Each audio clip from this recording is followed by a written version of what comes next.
Bonjour, bienvenue au Bouclier de la foi. Et j'ai de bonnes nouvelles pour vous. À partir de Rome, le cardinal Raymond Burke a appelé les catholiques fidèles à travailler ensemble pour la consécration de la Russie au cœur immaculé de Marie. Il est un des 4 cardinaux qui ont demandé au pape de clarifier les ambiguïtés morales d'Amoris Laetitia. Il a dit que le triomphe du cœur immaculé de Marie signifierait beaucoup plus que la fin des guerres mondiales et les calamités physiques qu'elle a prédit à Fatima.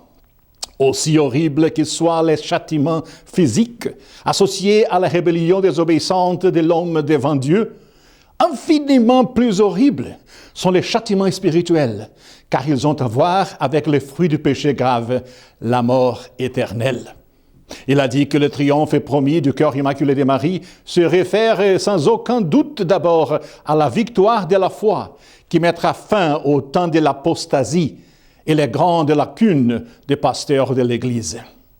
L'enseignement de la foi dans son intégrité et avec courage est le cœur de la mission du pape, des évêques et de leurs principaux collaborateurs, les prêtres.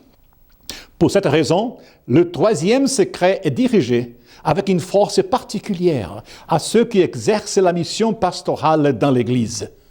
Leur incapacité à enseigner la foi, que ce soit par une approche superficielle, confuse ou même mondaine, et leur silence mettent en danger mortel, dans le sens spirituel le plus profond, les âmes mêmes pour lesquelles les pasteurs ont été consacrés à s'occuper spirituellement. Les fruits venimeux de l'échec des pasteurs de l'Église sont vus dans les nouvelles manières de culte, d'enseignement et de discipline morale qui n'est pas en accord avec la loi divine. Se référant à la consécration du monde faite par Jean-Paul II, le cardinal Burke a dit « Aujourd'hui, une fois de plus, nous entendons l'appel de Notre-Dame de Fatima pour consacrer la Russie à son cœur immaculé, suivant ses instructions explicites. » La nécessité d'une mention explicite de la Russie dans la consécration demandée par la Sainte Vierge a été souhaitée par le pape Jean-Paul II, mais elle n'a pas été faite en raison de la pression exercée par les conseillers du pape, qui craignaient que des conflits politiques puissent peut-être se poser. Le cardinal Burke a décrit 6 moyens donnés par Notre-Dame pour que les fidèles puissent prendre part à établir la paix dans le monde et dans l'Église. Premier, prier les rosaires chaque jour. 2e, porter le scapulaire brun. 3e, faire des sacrifices pour les pécheurs. 4e, réparer les offenses à son cœur immaculé au moyen de la dévotion du premier samedi. 5e, convertir notre propre vie de plus en plus à Jésus-Christ. Et 6e, enfin, elle demande au pape, en union avec tous les évêques du monde, de consacrer la Russie à son cœur immaculé.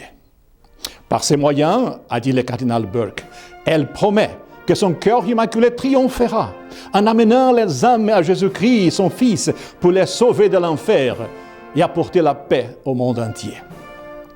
Rejoignons le cardinal Raymond Burke dans son effort pour tenir compte des demandes de Notre-Dame pour la restauration de la paix du Christ dans le monde et pour demander au pape de consacrer explicitement la Russie à son cœur immaculé, comme elle a demandé il y a un siècle.